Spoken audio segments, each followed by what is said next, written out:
See, Sundays are the best for me because there's no traffic. I love giving a more in-depth, tour because, during the work week is look right, look left, look right, look left. Everybody's got a broken neck by the end. This is where we could take a picture from the trolley. Isn't that pretty? Oh.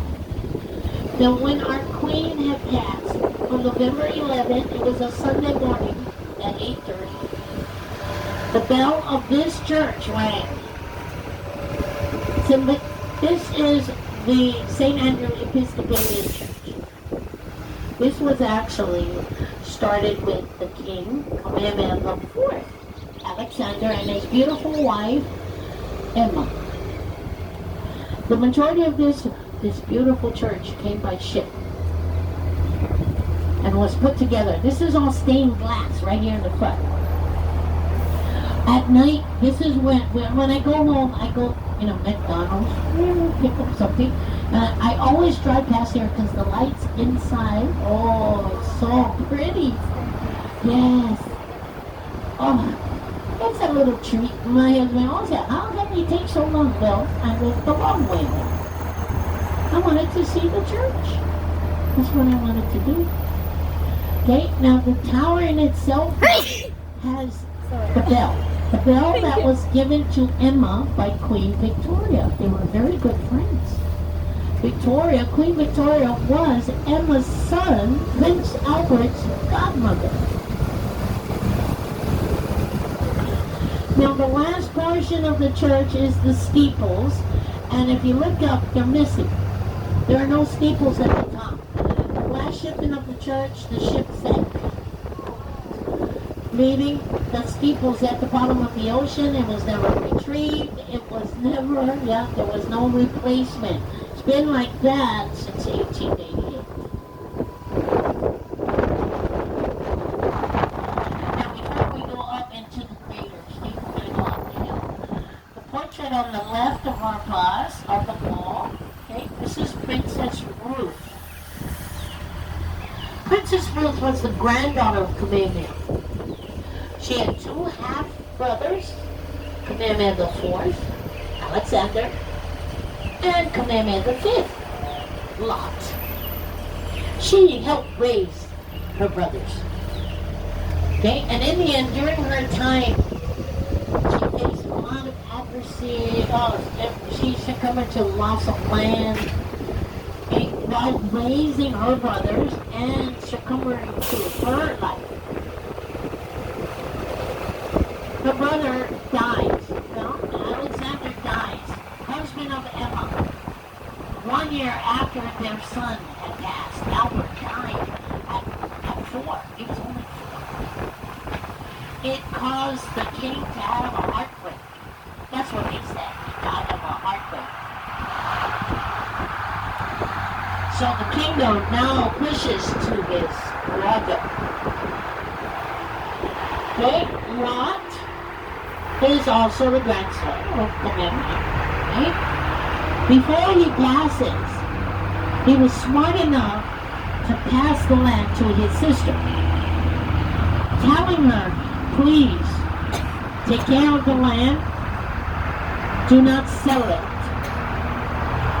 pass it to someone else. And she agreed, even though it was a little hard for her, but she knew that she had to move it to another monarch. And the monarch she chose was her cousin, Princess Bernice. Queen Emma Street, right? Now her cousin is Bernice. Bernice inherits all the land that Ruth has given her now. That land is still alive and well today. That land is called Kamehameha School. Okay? Kamehameha School has properties throughout the islands, on the mainland, and in Europe. It is the largest landholder here in Hawaii. Portion of our land is sitting on that mountain, all the way across there. You can see the big campus of the school she had started. So from the top goes down. That's Kamehameha Schools. it's one of the richest schools now in the nation. The state of Hawaii has the peace land from that estate. That school is for Hawaiian children. See, Bernice was betrothed to her cousin now, Lot. She didn't want to marry Lot. She wanted to marry Charles. Okay? Charles was a man that entered into the classroom while she was there as a student. Yes, they locked eyes and fell in love. They got married and on their way to having a family, she couldn't have any children. It was very heartbreaking because she longed to have children she couldn't have. So after inheriting all the land, she put it all in her trust and she built the school. That school on that mountain. Now there's schools on different islands that students can attend. Those on Hawaiian ancestry. She built the school for the children she never had. Charles was her accountant.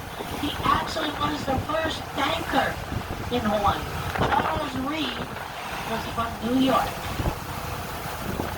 Charles Reed, this is where I live, right up here, up the left. Oh, this is our Hawaiian homestead. So every neighbor of mine is Hawaiian. They're kind of noisy, but I'm pretty much related to most of them.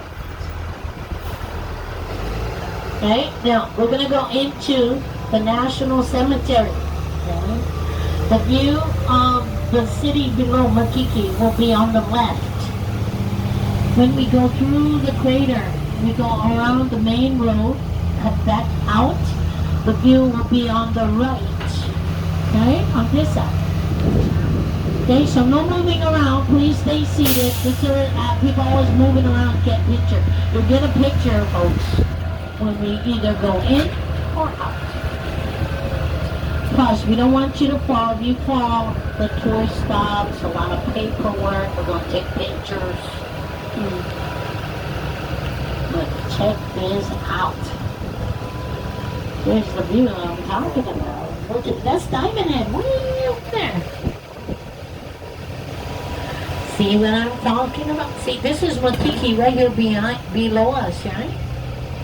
And then the three schools of Roosevelt, Theodore Roosevelt High School, bleachers, Robert Louis Stevenson, and Abraham Lincoln.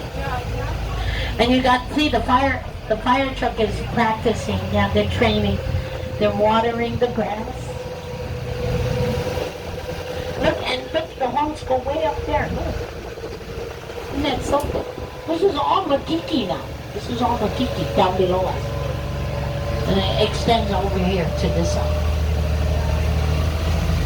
Diamond Head is open for the Green Line if folks you want to go hiking to the summit.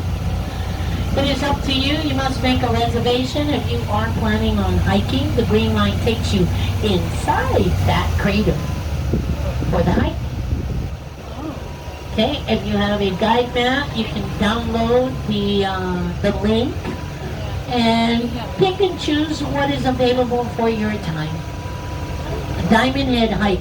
I have done it. I will never do it again. I was younger, so I was like, yeah. Oh, no, I can't do that. Okay, now here we go, guys. We're entering the National Cemetery. Isn't this gorgeous? This is so pretty. Those who are laid to rest here, buried, over 38,000 of our branches of service, Army, Navy, Air Force, Marines, and there is the insignia of all those who had service, our Pacific Theater, and there's one for the Coast Guard. You know the Coast Guard too? See, Coast Guard. 112.5 acres. This is what this is. Over 38,000 laid to rest. We still have room here to be buried in the columbarium behind us and along the edges. Okay, but no more burials unless someone is here. You can be buried over. Okay, the new burials cannot be buried here. They have to go to the other side, to the other veteran cemetery. Okay, now, as the memorial has been put here, okay, the year was 1949. It was September 2nd, this was dedicated. The monument comes in 3 sections, okay? The first section is the woman standing on the ship. The woman standing on the ship, her name is Lady Columbia. She represents peace with the laurel bush in her left hand and her open palm on the right. She also represents the wives and the mothers who are lost at sea. This is why she's standing on the ship. Yeah, she's standing on the ship. Now the top layer, okay, the second part of the monument is the hallway of history. Okay? In it you'll see all the wars of the Pacific. Okay? From Vietnam on this corner, if you walk through the hall, it will take you to the far end where it actually tells you about Pearl Harbor. Okay? So all the wars, including the Philippines, right? Right? Philippines, Korea, Midway, right? Marianas. It's all up there. And there's even a small little chapel. Non-denominational. You can go and visit, write your name in the book. You'll see Momi's name in the book. I signed it myself too. And the last portion of this view of the monument is the walls. Okay, see these walls that are on both sides of the stairs. This is what we call the courts of the missing. Upon those walls are over 28,000 names of those missing in action. Oh, wow.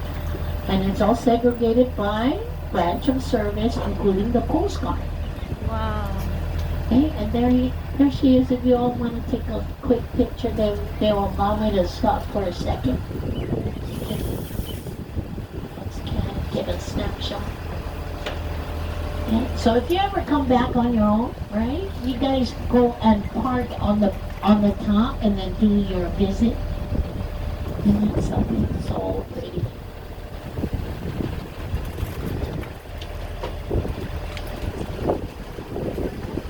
Oh, feel that breeze. Doesn't that feel nice? Oh. Now, below the ship that Lady Columbia stands on is an excerpt of that. Okay? The letter is what we call the Solemn Pride. The Solemn Pride was written by Abraham Lincoln. It was a condolence letter from him to Mrs. Bixby. Okay?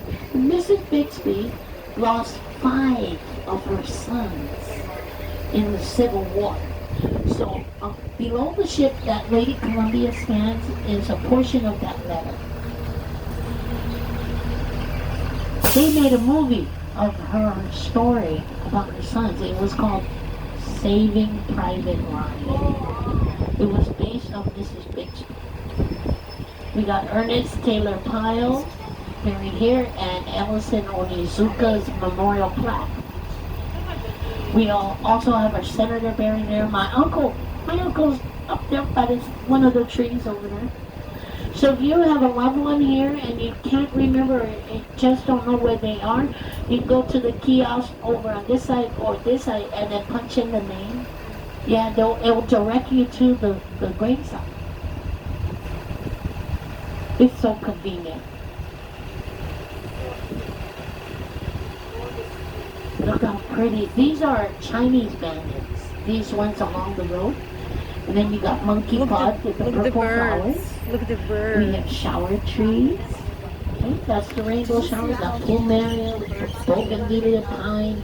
We even have cactus. They took down the mango tree. I always pointed out the mango tree. There's our minor bird. See the white bird? Yeah, that's an egret. It's like a stork. Mm-hmm. This was a bird introduced to Hawaii in 1959. They brought this bird to Hawaii to eradicate a problem. Then became a problem. Right? Like all those chickens. Did you see all the chickens? Yeah. All you need is 2. That's all. And they multiply. Mm-hmm.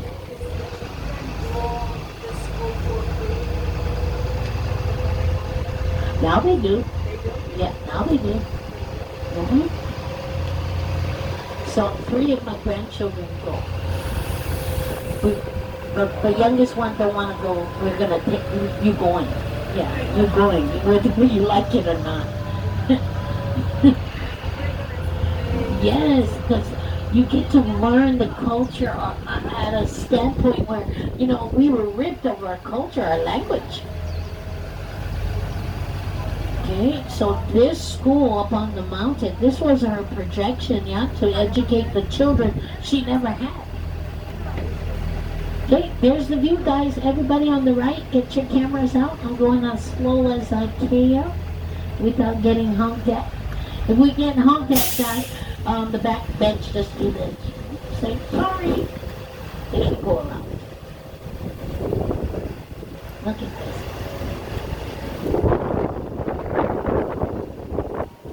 Isn't this cool? It's so nice that you cannot see what I was talking about. You come up here and you're like, look at this. Apartments, condominiums, homes, schools, churches, parks, University of Hawaii, all down in that area. The dome, the valley, the hill.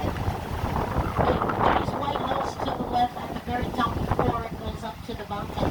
That was once owned by Mr. Richard Chamber.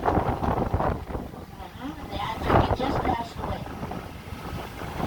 The high school, this is where not only have all of my children attended, but also a few famous entertainers. One, in fact, was Yvonne Elliman, if you're from that era, disco era. Yeah, she also had a couple of hit songs. She's from the area. She graduated from Roosevelt. And then one that you all know, okay? You have to know. His name is Peter. Okay? Peter Fernandez. Bruno Mars. Yes. He read the chicken, watch out, chicken, rooster, watch out. Gonna run you over. Oh my God, he just went right between me and that car. He has a death wish. Well, we don't care. We'll run him over. There's another one in the bush. Yeah, he went to that school. My daughter was in attendance with him while they were part of that school year. He was a senior, she was a sophomore. Papakula is the Hawaiian homestead up on the hill. Down below is Paoa Valley. Okay, and right here are the slopes, on the front slopes. Portuguese. This is where they live. Right now, there are some immigrants right here. They did this because of sugar. As contract laborers from their homeland, yep, they were finding a new adventure, a new start. Signing contracts would last years in the fields. So the first 3 immigrants to arrive here in Hawaii were Chinese, Japanese, Portuguese. This is where they settled, right here in this valley, saved their money, was able to purchase land. Okay? That was a goal. Purchase land. Many of them did not return to the sugar industry. By then, pineapple started to trickle in. It got very expensive, you know, to have sugar. It takes over 500 to 700 gallons of water to make 1 pound of sugar. Okay? These immigrants that arrived here, they came here by ships. I don't know if I would have to, yeah, you know, that's a long journey, especially from Portugal. China, Japan, across the open sea with no land in sight. I don't think I could do that. Unless it was a cruise ship. See, now that's different. Because they got cocktails on that one.